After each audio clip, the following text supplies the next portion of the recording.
bagaimana Islam mengatur masalah harga ini. Berkaitan terlebih dahulu kita jelaskan berkaitan dengan masalah harga. Ada 3 bentuk jual beli berkaitan dengan masalah cara menetapkan harga. Yang pertama yaitu bai'ul amanah. Yang kedua adalah bai'ul musawamah, dan yang ketiga adalah bai'ul muzayadah. Ini tentang bentuk jual beli berkaitan dengan cara menetapkan harga. Bentuk yang pertama yaitu bai'ul amanah, jual beli yang sifatnya amanah. Jual beli yang sifatnya amanah ini yaitu bentuk jual beli di mana cara menetapkan harga dengan memberitahukan harga perolehan. Cara menetapkan jual beli dengan cara menetapkan harga dengan memberitahukan harga perolehan. Jadi yang dinegosiasikan adalah keuntungannya. Mas, saya beli handphone ini 3 juta. Saya pengen untung 200. Sehingga jenengan bayar ke saya 3,2. Gimana, setuju enggak? Wah, jangan 32, lah berapa? 350. Wah, enggak bisa Mas, mepet 50.000. Lah berapa? Dah 3150. Sudah 31. Oke, setuju. Maka inilah yang disebut dengan bai'ul amanah. Jual beli yang sifatnya amanah. Yang paling sering dilakukan adalah bai'ul amanah al-murabahah. Jadi jual beli amanah dengan sistem murabahah. Kenapa disebut murabahah? Karena ada tambahan, ribhun, tambahan, sehingga disebut dengan murabahah. Praktek ini sering dilakukan atau merupakan praktek akad yang paling banyak, bahkan mayoritas dilakukan oleh lembaga keuangan syariah. Biasanya ada orang butuh motor, dibelikan motor, kemudian dijual kepada nasabah dengan cara mencicil, dengan dia menegosiasikan keuntungannya. Mas, ini motor saya dapatkan harga 15 juta, saya jual dengan harga 18, saya ngambil untung 3 juta, jangan cicil selama 2 tahun, per bulan sekian. Itulah murabahah. Ini bentuk pertama, yaitu bai'ul amanah. Yang kedua yaitu bai'ul musawamah. Jual beli dengan cara menetapkan harga secara langsung tanpa memberitahukan harga perolehan. Jual beli di mana cara menetapkan harganya secara langsung tanpa memberitahukan harga perolehan. Saya enggak memberitahukan harga kulaan saya, cuman saya bilang, Mas, ini handphone saya jual 3,5, mau enggak? Saya enggak beritahu ini kulaan saya 3 juta, saya jual 3,5, enggak. Saya cuman bilang ini harga handphone 3,5 juta. Gimana, cocok enggak? 32 ya Mas ya? Enggak bisa. 34. Udah 33, oke, deal, setuju.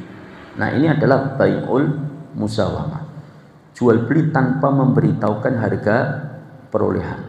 Cara menetapkan harganya secara langsung tanpa memilah antara harga kulaan dengan keuntungan.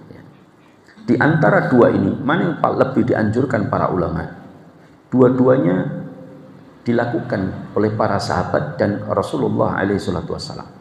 Ada yang menyebutkan bai'ul amanah lebih baik daripada bai'ul musawamah. Kenapa? Karena lebih menyenangkan konsumen. Konsumen itu lebih senang hadi ini diketahui atau tidak? Konsumen loh Pak, bukan penjual.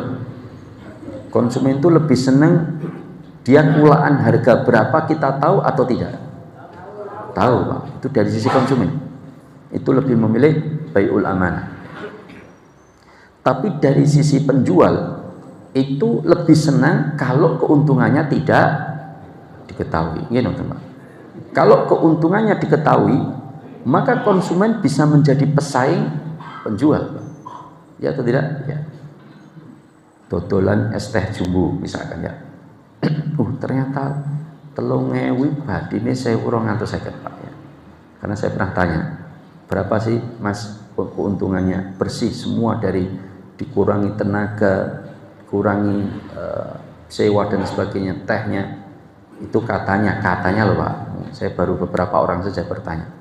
Itu katanya keuntungannya rata-rata sekitar 1.200 hingga 1.500. Lumayan apa Pak?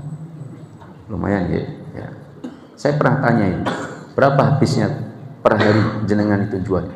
Ya saya rata-rata 300 sampai 400 cup Mas. Berarti sedino resik 400.000 Pak. Resik 400.000 setiap bulan berapa itu Pak? 12 juta. Itu satu konter. Kalau punya 10 konter Pak, 120 juta Pak. Ini gambaran enaknya Pak ya, itu 120. Akhirnya semuanya jadi pedagang es teh Pak ya. Sehingga satu jalur gang jalan itu kadang-kadang di desa itu dulu penjualnya cuma satu, rame. Sekarang penjualnya 12 Pak ya. Ada yang 8, ada yang 9 ya. Jadi kabeh dodolan es teh. Wong rumah aja terus dikai meja terus dodolan es teh Pak ya. Itu kenapa? Tahu keuntungannya. Orang nggak gagas ketika es teh dulu dijual 5.000, 7.000, nggak gagas Pak. Keuntungannya piro, pikirnya pokoknya paling badi mepet kan ngaten Pak. Ternyata ini sing ngedol 3.000 badi ini oke Pak ya. Maka akhirnya jadi penjual es teh. Nah, kalau Imam Malik rahimahullah lebih menyukai musawamah, sebab tabiat para pedagang itu tidak menyukai kalau keuntungannya itu diketahui. Dan kadang-kadang pedagang itu kalau suruh jujur tentang harga kulaan itu juga tidak semuanya jujur, gitu Pak. Saya itu pernah beli sebuah tong sampah di pusat penjualan tong-tong sampah bekas itu yang dicat biru itu. Itu saya beli di sana. Sebelumnya saya sudah beli, terus mau beli lagi Pak. Karena kebetulan mobil saya parkirannya nggak dekat dengan toko yang kemarin, akhirnya saya beli di toko yang paling dekat lah. Saya beli, berapa Mbok? Saya bilang, dia 40.000 Mas. 40.000 selawe mawon, saya bilang. Apa kata penjualnya? Olah Mas kulaannya menderengan sal kan itu kan ya. Kulaannya aja 25 nggak boleh ya. Maka saya bilang, Gimpun, tak beli yang sana saja. Wong kemarin saya beli kayak gini di sana, itu saya dapat harga 25.000 ya. Tapi kalau di sini nggak boleh ya, kalau tak beli sana. Langsung dicegat. Lah tuku piro to Mas? 8. Apa kata dia? Ya wis Mang Mendet. Nah, terus tak balik bertanya, "Lu jenengan rugi no mbok wong kulaane rong itu kan?" Ya. Kok malah dicolke? Langsung peringas-peringis. Mas, maksudnya yo mepet lah, kan nggak jujur Pak. Padahal ya namanya amanah itu harus sampaikan dengan jujur. Kalau nggak mampu jujur, sudah nggak usah reko-reko ngomong kulaannya sekian, nggak boleh ya. Ketika dia tidak jujur, nah, maka ini yang kadang-kadang tidak diperhatikan. Kemudian yang ketiga yaitu bai'ul muzayadah. Nah, muzayadah ini pernah saya terangkan di sini sekilas ya kalau nggak salah. Itu yaitu jual beli, cara menetapkan harganya dengan cara siapa yang menawar paling tinggi ya, yaitu lelang ya. Jual beli dengan sistem lelang, itu muzayadah. Misal saya buka handphone, ini handphone Pak, saya buka harga 2 juta, ini pasarannya 6 juta Pak, saya buka harga 2 juta, siapa yang lebih berani lebih tinggi? Saya Ustadz 2.200.000, saya 2.500.000, saya 3 juta, saya 3.500.000, mentok paling tinggi 4,5. Ada lagi? Nggak ada. Ya sudah, berarti jenengan yang menang, saya berikan 4,5. Nah, dalam praktek muzayadah ini, bai'ul muzayadah, memang ada perbedaan pendapat dengan para ulama. Ada yang mempermasalahkan. Kenapa? Dari sisi melanggar aturan Rasulullah, tidak boleh menjual penjualan saudaranya atau membeli pembelian saudaranya, atau ditafsirkan menawar penawaran saudaranya. Kan misalkan ya, saya jual beli barang handphone 6 juta, jenengan tawar 5,5. Saya nggak kasihkan, nggak bisa mas. 5,9, waduh nggak bisa Ustaz, terlalu tinggi. 5,6, jangan, nggak bisa. Tiba-tiba muncul orang, Ustaz sini 5,9 tak bayar, boleh nggak begitu? Jumhur ulama tidak membolehkan. Ini sedang penawaran terjadi, belum deal atau belum selesai, tapi tiba-tiba orang masuk. Nah, muzayadah, lelang itu dianggap seperti itu. Saya menawarkan 2 juta, terus ditawar orang 2.200.000, kan menawarkan boleh tinggi, lebih rendah atau lebih tinggi kan boleh-boleh saja.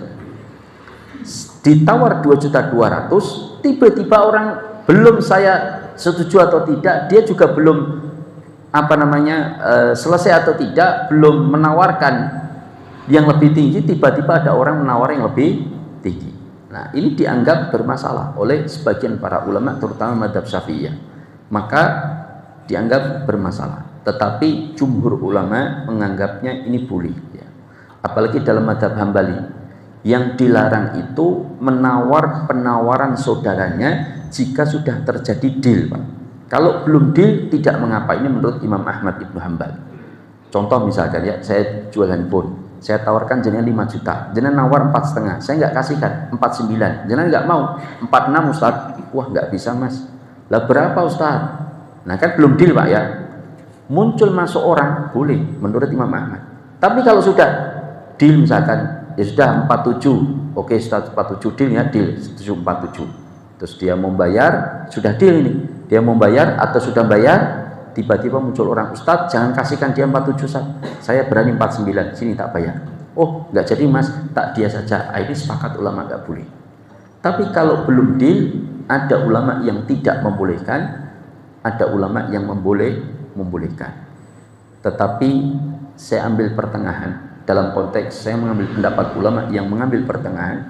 Kalau sistemnya itu adalah bukan lelang biasa begini, saya jual beli biasa bukan lelang, maka jangan menawar yang sedang ditawar orang lain, supaya tidak menimbulkan konflik. Karena urf kebiasaan masyarakat itu kalau sedang ditawar kok dilunjai ditawar orang, itu pasti marah, betul atau tidak? Iya, dan itu bisa menimbulkan konflik, maka jangan. Tetapi kalau sistemnya lelang, di mana disepakati kata Syekh Ibnu Baz itu lelang, maka tidak mengapa. Kenapa? Karena orang sudah paham semua bahwa siapa yang menawar paling tinggi, itulah yang menang. Maka itu tidak mengapa. Itu sistem lelang. Nah sekarang kita masuk kaidah-kaidah dalam harga. Pertama, berkaitan dengan masalah harga, tidak boleh menetapkan harga pada barang atau sesuatu yang tidak ada manfaatnya, atau sesuatu itu haram ataupun najis. Ini kaidah pertama.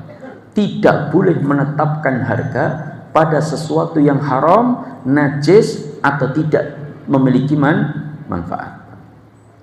Contoh. Kenapa? Karena kata para ulama, sesuatu yang tidak memiliki manfaat atau manfaatnya haram atau najis itu bukanlah sebuah harta yang tidak boleh diperjualbelikan. Tapi kalau sekedar dikasihkan tidak mengapa. Misalkan bagi yang berpendapat ya, kotoran hewan atau bangkai lah ya. Bangkai itu najis atau tidak? Belum tentu Pak, tergantung bangkai apa dulu. Kalau bangkai as-samak wal jarad, ikan dan belalang, tidak najis. Ada pula bangkai yang tidak najis Pak, selain ikan dan belalang. Kenapa Pak? Mayat Pak. Jadi selain manusia, apa Pak? Kira-kira bangkai yang tidak najis. Setiap hewan yang seharusnya disembelih, manusia kan nggak disembelih Pak. Hewan yang seharusnya disembelih tidak disembelih mati, maka bangkai, kan begitu Pak. Tapi ada hewan yang selain ikan dan belalang, dia tidak najis bangkai. hewan yang tidak memiliki sel darah merah, ya. Semut misalkan ya. Kita kalau jalan ngidak semut mati meledak apa najis Pak? Kan enggak Pak ya. Kita cokot semut cablek ngeten dipelintir mati Pak. Bahkan tubuhnya sampai melenyek di kulit kita. Kalau itu najis karena dia mati tidak disembelih kan Pak, maka kita harus mulai wudunya kan enggak Pak ya. Karena dianggap hewan ini tidak memiliki sel darah merah. Ini pendapat banyak di kalangan para ulama mazhab Hanabilah. Nyamuk Pak ya. Cuman nyamuk itu darahnya darah manusia Pak ya. Bukan darah nyamuk. Nyamuk setahu saya tidak memiliki darah tersendiri. Dia kalau ada darah di perutnya itu adalah darah manusia yang diambil ya. Dan sebetulnya nyamuk itu adalah membantu manusia Pak. Untuk bagi para manusia-manusia yang malas bekam Pak. Betul Pak. Cuman persoalannya kalau delalah pas sing nyokot nggawa penyakit lah itu Pak, kena demam berdarah itu persoalan. Tapi kalau enggak jangan itu bantu manusia untuk bekam. Ini tentang hewan yang tidak diketahui manfaatnya tidak boleh diperjualbelikan. Kecuali diketahui oh untuk ini masalah untuk manfaat ini boleh. Tapi kalau sama-sama nggak tahu baik penjual maupun pembeli maka tidak boleh ditetapkan harga pada barang tersebut termasuk barang haram. Saya itu pernah ketemu jamaah, dia sampaikan, Ustadz, saya itu dibilang teman saya harta saya haram, bahkan haji saya kemarin yang berangkat itu juga katanya nggak diterima. Lah kenapa Pak? Katanya harta saya haram Ustadz, haji saya dengan cara pakai harta haram. Lah kalau memang haji pakai harta haram, maka tentunya innallaha thayyib la yaqbalu illa thayyiba. Hajinya mungkin sah, rukun syaratnya terpenuhi, tetapi masalah diterima atau tidak itu berkaitan dengan hartanya haram atau tidak. Kalau hartanya haram, maka bisa tidak diterima. Oleh saya mudah-mudahan bermanfaat. Aku qouli hada wa astaghfirullah li wa lakum innahu wal ghafurur rahim. Subhanakallahumma wa bihamdika asyhadu an la ilaha illa anta astaghfiruka wa atubu ilaik. Assalamualaikum warahmatullahi wabarakatuh.